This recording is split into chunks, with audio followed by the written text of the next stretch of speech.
राधे राधे सबको। छठा अध्याय श्रवण करते हैं। इसमें दत्तात्रेय जी सहस्त्र अर्जुन राजा को हिमकुंड नामक वैश्य की कथा सुनाते हैं। बोल श्री राधे राधे। बड़ी श्रद्धापूर्वक सहस्त्र अर्जुन यह कथाएं सुन रहे थे। अतः भगवान दत्तात्रेय जी ने सहस्त्र अर्जुन से आगे कहा, हे राजन, एकाग्रचित्त होकर सुनो। मैं इस माघ स्नान के विषय में एक और प्राचीन इतिहास तुम्हें सुनाता हूँ। सतयुग में धन धान्य संपन्न अति श्रेष्ठ नैवेद्य नगर में कुबेर के समान धनी हिमकुंड नामक एक वैश्य निवास करता था। हिमकुंड अत्यंत कुलीन, धर्मात्मा, शुभ कार्य करने वाला था। उसने अपनी व्यवसाय बुद्धि से अनेकों प्रकार के व्यवसाय करके 8 करोड़ अशरफियाँ एकत्रित कर ली थी। इतना धनार्जन करने के बावजूद इस संसार को क्षण भंगुर तथा नश्वर समझकर अपने उपार्जित धन के 6ठे भाग को यह वैश्य धर्म कार्यों पर व्यय करता था। वह प्रतिदिन देव पूजा तथा अतिथि सेवा किया करता था। इसी बीच उसे पुत्र उत्पन्न हुए। संतान प्राप्ति से वह बड़ा खुश हुआ। उसने बड़े पुत्र का नाम कुंडल, छोटे का नाम विकुंडल रखा। हिमकुंड ने दोनों पुत्रों को योग्य बनाया। हर हर महादेव। और उनके युवावस्था प्राप्त करते ही वह घर और व्यवसाय का सारा भार उन पर छोड़कर स्वयं विष्णु भक्ति करने का विचार करके वन में चला गया। हिमकुंड अनेकों वर्षों तक जप करने के पश्चात एक दिन अपना नश्वर शरीर त्याग कर सुरलोक को चला गया। उधर हिमकुंड के प्रभु भक्ति के लिए वन गमन करने के पश्चात उसके दोनों पुत्र धन कुबेर होने के अभिमान में आकर मदोन्मत्त होकर निंदनीय आचरणों, पापाचारी तथा दुर्व्यसनों में लिप्त हो गए। दुर्व्यसनों में लिप्त होकर निंदनीय आचरण करते हुए वे अपनी माता का तिरस्कार और अनादर करने के साथ साथ अपनों से बड़ों, पूज्यों और श्रेष्ठ जनों का भी अपमान करने लगे थे।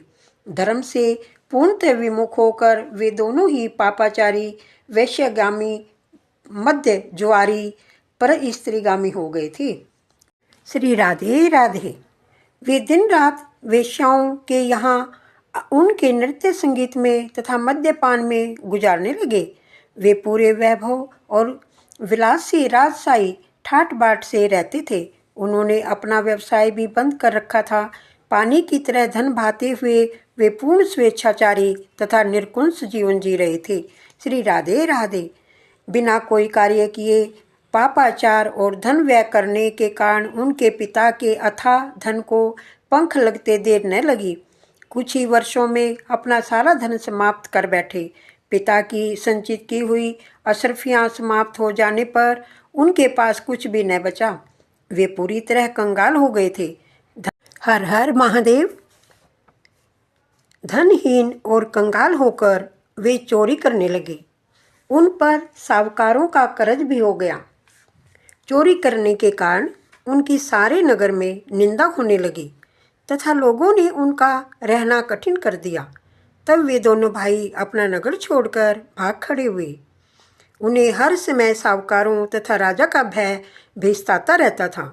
अतः वे दोनों नगर से बाहर वन में रहने लगे। राधे राधे। वन में भीलों के साथ रहने पर वे और भी अधिक पाप और हिंसा करने लगे। कुछ समय बाद बड़ा भाई कुंडल भीलों के साथ जाकर पर्वत पर निवास करने लगा और छोटा भाई विकुंडल एक ऋषि के साथ उनके आश्रम में जाकर रहने लगा। एक दिन भाई को सिंह ने मार डाला और उसी दिन दूसरे भाई को सर्प ने काट लिया।